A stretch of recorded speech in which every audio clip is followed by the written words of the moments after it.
Eyes out! Love in! Eyes out! Love in! Eyes out! Love in!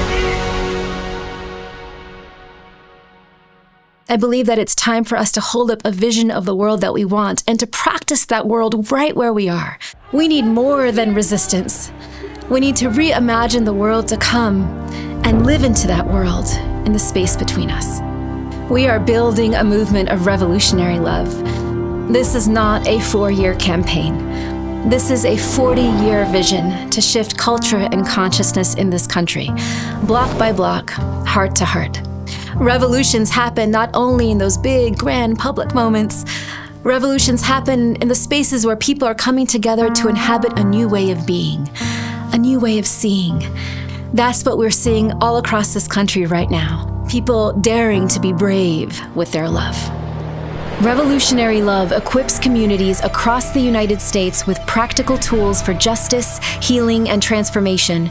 And Colorado is one place where that impact is unfolding. They brought in her book and a bunch of educators chose to read it, and it rocked my world. It spoke to me. I feel like we are a safe container. I want to protect the students who are in the space, regardless of who the students are. What was happening in our world was impacting a lot of our students and our families. We have immigrant families here who were afraid to come to school. And kind of the opposite message of her book of seeing no strangers, I started seeing strangers. I was angry at everybody who wanted to hurt any of the students in the school or any of our families in the school, and without really knowing who they were.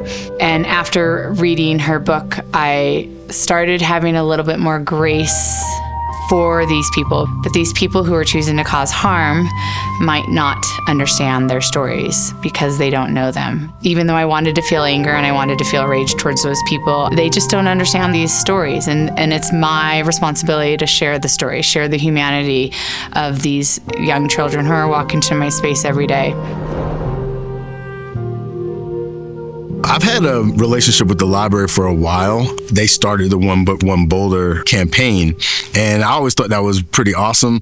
For a long time, whenever I read a book, I always tell myself I'm connected to every person who's ever read this book. Maybe I'll never meet them, or maybe I'll encounter them and we'll have a conversation and say, oh yeah, I read that book. So I thought that the intentionality of the Boulder Public Library District to have so many people reading the same book, having conversations, was just an awesome idea in the first place. It was so huge, but over 500 and something people in the community registered for this event. It was packed.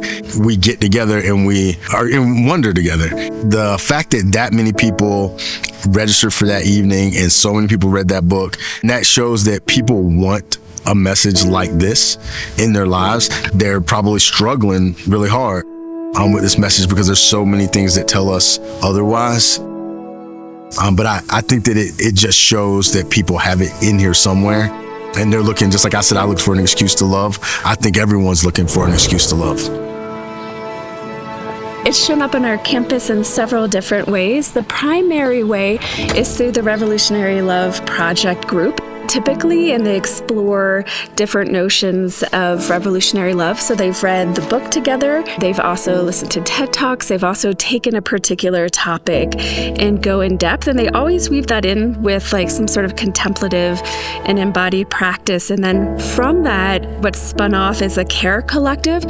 So looking at communal and collective care, but within the revolutionary love framework. Two, sometimes they've had intentional meals and invited other folks in, as well as attending talks and then having conversations within that lens. Their ability to navigate the multitude of relationship dynamics as well as campus dynamics with protests was in particular very moving to watch because it was very different than other groups of students.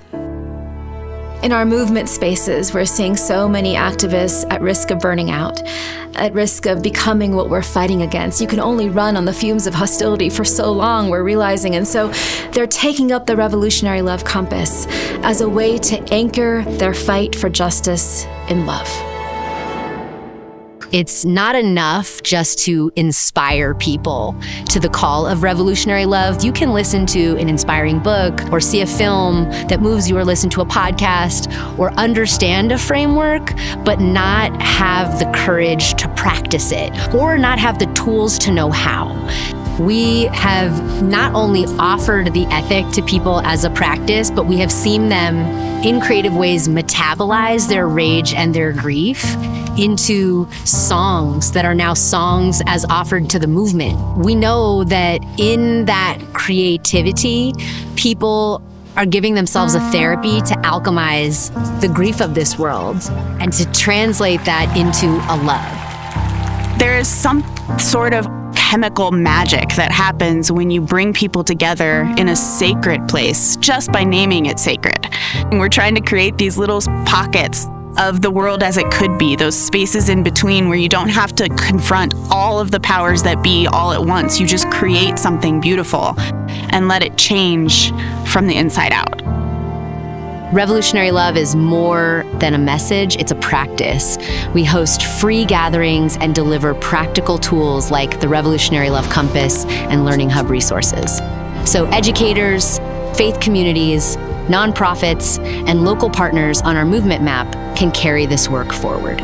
We are building a movement in this country, all across the United States, inspiring people to practice revolutionary love right where we are, building communities of care.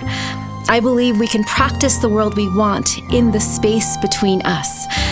And so we're seeing these communities lead with their wonder, be brave with their grief, harness their rage, listen when it's hard, reimagine together, breathe and push, protect their joy. When I look at these communities, I see glimpses of the world waiting to be born.